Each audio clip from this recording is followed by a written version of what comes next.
What's up, guys? It's Chris.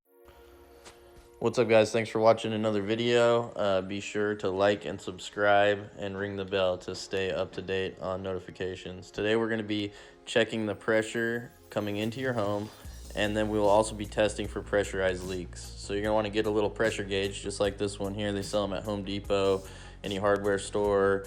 I've seen them at CVS, Walmart, you know, pretty much anywhere that sells little random hardware stuff. You want to screw it on tight to a hose bib that's after your pressure regulator, and turn it on. Turn the hose bib on. Now, that pressure should not be above 75. These regulators are built to regulate up to 75 psi. All right, if that's above 75, you're going to want to change the regulator. The next step is to test for pressurized leaks. You're going to want to leave that thing pressurized and then shut the water off coming into the home. Now, if that gauge holds solid and nobody's using water on the inside of the home, you do not have any leaks. If the gauge slowly ticks down, and I mean you need to watch this thing for a few minutes like I did, and make sure that it's not a very slow leak, because sometimes it can be a very slow leak inside the home that you can't catch without this type of pressurized test.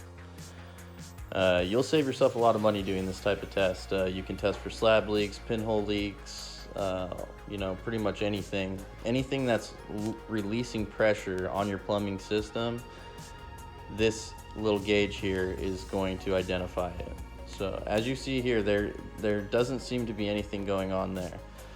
Your next step is, if you think maybe you've got a leak between the house and the meter outside, you're going to want to go turn the meter off.